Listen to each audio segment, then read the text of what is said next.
Se Deus existe e é bom, por que há tanto sofrimento? Afinal de contas, Deus, sendo omnipotente, não podia acabar com o sofrimento? Para analisar estas questões, convidámos o Ruben Chama, ator e estudante de filosofia. O meu nome é Henrique Guerreiro e bem-vindos à segunda temporada do Razoavelmente.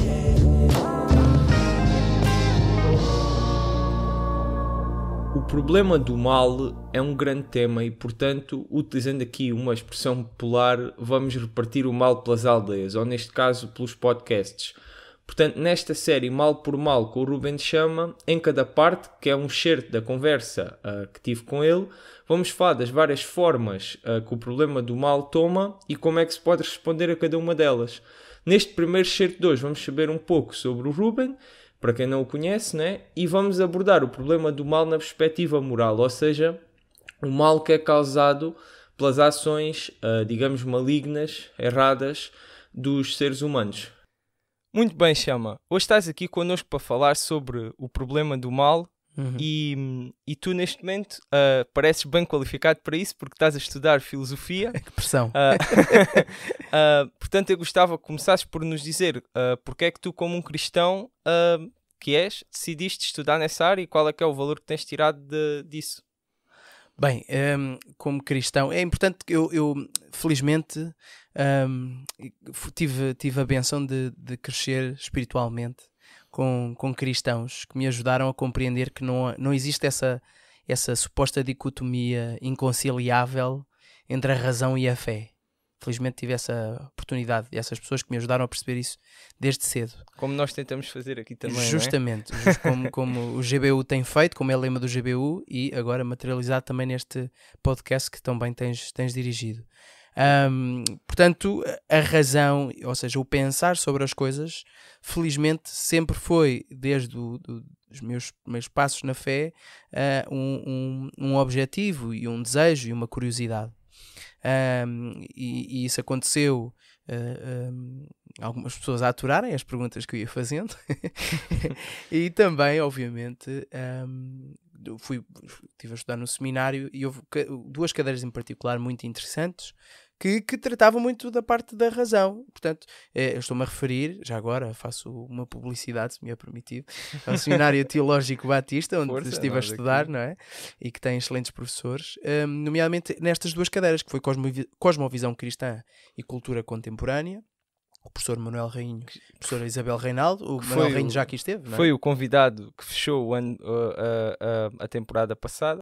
Exatamente, portanto o Manuel Rainho foi meu professor nessas cadeiras, ele e a professora Isabel Reinaldo, tanto em Cosmovisão Cristã, Cultura Contemporânea, como em Apologética. E essas disciplinas, necessariamente, estão impregnadas de filosofia. Nós estudamos a história do pensamento ocidental e depois abordamos criticamente, racionalmente, das principais objeções ao cristianismo e algumas das principais questões que têm que ver precisamente com o cristianismo.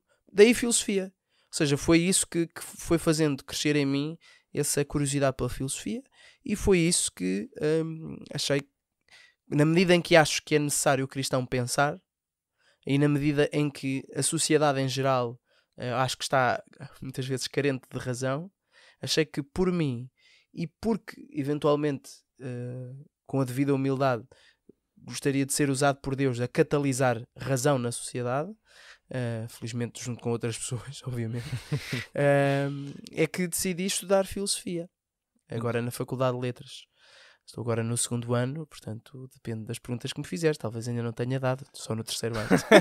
Bom, mas agora trouxe-te aqui precisamente para catalisar e hoje vamos falar sobre um problema que é considerado como um dos maiores, portanto, sim, uma das maiores objeções ao cristianismo por muita gente. É verdade. Ainda agora, por acaso, quando estava a vir para aqui, estava a ouvir um podcast e um dos convidados estava a dizer que ele deixou de ser cristão ou achou que o cristianismo era falso por causa desta objeção que nós vamos falar hoje. Aliás, deixa-me só dizer-te que quando estava, eu ainda não te contei, vais ficar a saber agora, que enquanto eu estava a escrever isto, a preparar essas coisas, estava no Caleidoscópio, que é uma sala de estudos ali no Campo Grande, e veio uma rapariga que eu conheço Depois estávamos a falar o que é que está a fazer, estou a estudar parasitas e ele perguntou-me o que é que eu estava a fazer. Eu disse-lhe que estava a tratar de Teodiceias. Estava a ler e a escrever sobre isso, sobre o problema do mal. E ela disse-me justamente, isso também foi o que me afastou de Deus. Foi o problema do mal. Portanto, sim, é um dos desafios mais fortes. Vamos hoje tentar pelo menos responder parcialmente. Portanto, antes, só para definir aqui o que é o problema do mal de uma forma um bocadinho mais rigorosa, quer dizer, uma forma simples de pôr o problema é se Deus é todo poderoso e perfeitamente bom, porque é que existe mal no mundo? Isto é uma questão que se pode perguntar. Sim. E vou partilhar aqui uma citação que ficou viral na internet, que foi quando o comediante Stephen Fry respondeu a uma pergunta que foi: o que é que diria a Deus se quando morrer descobrisse que Deus existe? É óbvio que ele acha que Deus não existe, mas isto foi a resposta que ele deu, que foi a seguinte: cancro dos ossos em crianças, qual é o sentido disso? Como te atreves a criar um mundo onde há tanta miséria de que não temos culpa? Não está certo. É completamente maldoso. Porque devo eu respeitar um Deus caprichoso, maldoso e estúpido que cria um mundo cheio de injustiça e sofrimento. Portanto, uma citação bastante, quer dizer, não é bem agressiva, mas bastante agressiva. É agressiva, mas a palavra que eu queria dizer é, quer dizer, ele está mesmo chateado, é mesmo visceral, emocional. E nós podemos usar esta citação, que, como é óbvio, não é nem ele quis que fosse, né? Era esse o objetivo, um argumento rigoroso, filosófico, mas ela capta as objeções populares que se fazem em relação a este assunto. Ou seja, a ideia subjacente é: se Deus é todo poderoso, então ele podia criar um mundo com muito menos sofrimento, e se Deus é todo bondoso, então ele queria fazer isso. Portanto, porque é que não faz? E então, se calhar é importante, quando nós estamos a usar termos como todo poderoso e todo bondoso, omnipotente, omnipresente, omnibenevolente, o que é que essas coisas querem dizer? Então, se calhar podias começar aqui por nos comentar um bocadinho esta afirmação do Stephen Fry e definir esses termos, para a gente conseguir ter aqui falar disto de uma forma um bocadinho mais rigorosa, com as coisas definidas. Acho oportuno. Aliás, deixa-me dizer que, em certa medida, acho que todas as pessoas, num certo sentido, concordam com o Stephen Fry. Vou deixar aqui uma provocação. Mas aquele diz que é cristão e está a dizer que concorda com o Stephen Fry. Em que medida? Eu também não quero respeitar nem adorar, e acharia até repulsiva a ideia de seguir um Deus caprichoso, maldoso e estúpido que cria um mundo cheio de injustiça e sofrimento. Tu também, acredito. Pois, isso nem sequer seria Deus na nossa definição de Deus, né? Justamente. E eu estou certo que até qualquer pessoa sã achará o mesmo, e em particular o cristão, lá está, porque não é esse o Deus que nos criou e que, mesmo que não sejamos cristãos, que por intuição desejamos que exista. Mesmo que desejássemos, mesmo eventualmente que não se acredite em Deus, desejando que esse Deus exista, nunca o conceberíamos assim. E por intuição, portanto, essa ideia é-nos repulsiva. Não é? E é então repulsiva, tanto mais para um cristão, porque não corresponde de todo, está nos antípodas daquilo que do Deus que conhecemos revelado em Jesus, sobre quem pretendo falar mais à frente. Mas como dizias, é importante então fazer aqui algumas clarificações sobre os atributos de Deus. Portanto, a forma como colocaste é algo baseado numa suposta formulação de Epicuro, mas que na verdade não foi ele que escreveu, ele não escreveu nada sobre Deus, mas aparece citada, por exemplo, por David Hume, a colocar essa impossibilidade destas três afirmações serem, porque seria contraditório que elas existissem. Ser Deus todo-poderoso, ser omnibenevolente, ou seja, ser perfeitamente bom, e o sofrimento existir. Então, como achaste por bem, e concordo, é bom clarificar o que é então a omnipotência. O que é que pode significar isto? E o que é o atributo então de ser perfeitamente bom? Primeiro, ser todo poderoso. Será que Deus de facto pode fazer tudo? E aqui os filósofos da religião, a grande parte, respondem, e a nossa intuição e senso comum concordam que Deus pode fazer tudo e esse tudo é o que é logicamente possível. Não pode, por exemplo, criar um solteiro casado, ou um quadrado circular, ou fazer com que exista um universo e que este mesmo universo não exista exatamente ao mesmo tempo. Portanto, porque são ideias que não fazem sentido. Ora, essa suposta limitação de poder, não é? De Deus não poder fazer essas coisas, não é de modo nenhum uma fraqueza de Deus. Não lhe retira qualquer perfeição. De que modo é que Deus seria mais perfeito se pudesse fazer essas coisas? Não retira qualquer perfeição. Que nem são coisas, não é? Nem, porque não são coisas. Estes exemplos, na verdade, este exemplo de ações que não são limites no sentido negativo ao poder de Deus, são jogos de palavras, não são coisas como bem dizes. Exato. São conceitos que não têm sequer sentido último. É o mesmo perguntar, será que Deus podia... Quer dizer, é verdade, parece ridículo, mas é a mesma coisa. Exato, é um excelente exemplo. Exatamente. Deus é a própria razão ordenante da qual derivam as leis da lógica. Daí que tudo o que existe, tudo o que exista ou possa existir, dependa dessas mesmas leis lógicas. Portanto, está tudo conforme à razão que ele é, por natureza. Bom, isto para enquadrar aquilo que podemos dizer quando podemos querer dizer quando dizemos que Deus é todo-poderoso. O primeiro atributo está mais ou menos captado. Agora, quanto ao atributo de ser perfeitamente bom, não creio que tal mereça, tal ofereça grandes dificuldades de interpretação. Deus é bom e deseja o maior bem possível para o maior número de pessoas e coisas possíveis, não é? E o maior bem possível é na intensidade e na duração.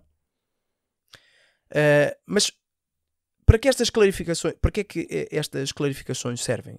Provavelmente está alguém a perguntar porque é que eles estão a falar disso, porque é que isto clarificar estas coisas serve. Estas clarificações eu acho que nos permitem afirmar que, sem contradição, que Deus é todo poderoso, perfeitamente bom, mesmo quando existe sofrimento. Porque podemos conceber a possibilidade de que Deus possa ter motivos lógicos e bons, mesmo que nós, para que exista, portanto, o sofrimento, mesmo que nós não saibamos quais. Para permitir a existência temporária do sofrimento em prol de um bem maior e de duração eterna para o maior grupo de pessoas possível. Aliás, o Alvin Plantinga é um filósofo da religião, daqueles mais inclusivamente mencionado no curso que estou a tirar, daqueles mais da Universidade de Notre Dame, que tem feito um trabalho fantástico, nomeadamente nesta área do problema do mal. E ele chama a atenção que só há contradição em afirmar que se Deus é todo poderoso e é perfeitamente bom, então o mal não pode e o mal existe. Estas três afirmações serem incoerentes só o serão se o mal for injustificado. Se acrescentar à palavra, à afirmação, o sofrimento existe injustificadamente, aí sim seria uma contradição.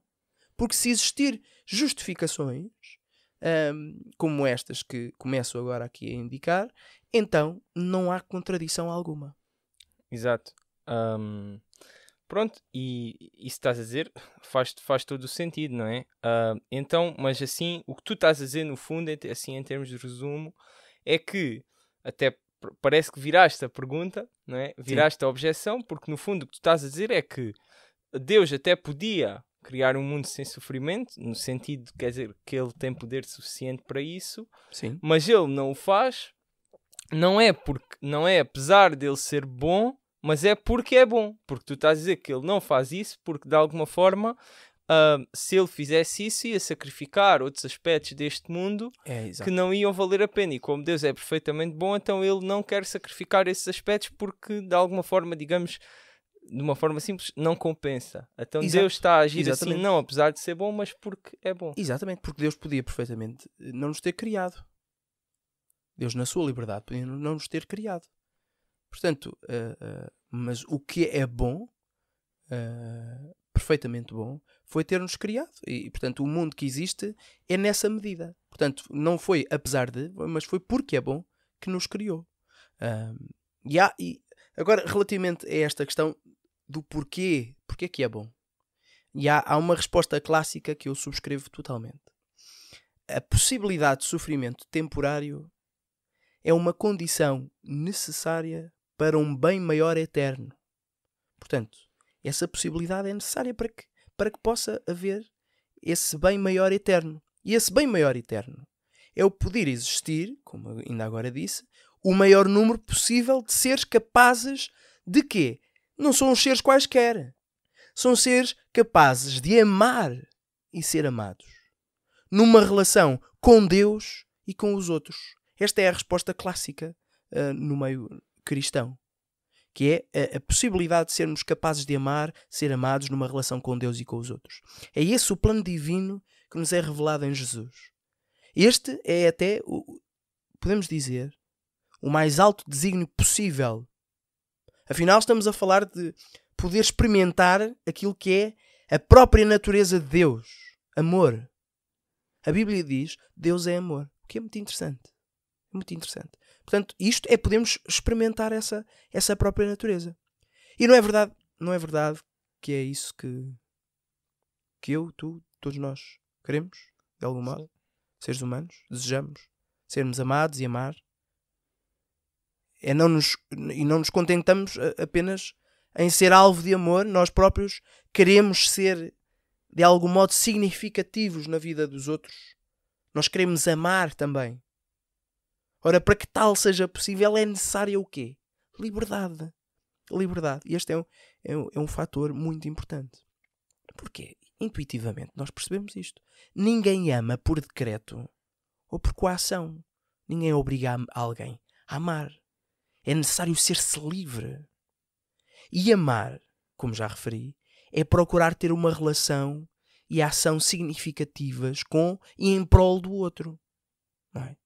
Por isso há também uma responsabilidade mútua, uma interdependência voluntária. Eu dependo de ti, voluntariamente, na relação de amor. Há uma vulnerabilidade necessária no ato de amar e de ser amado.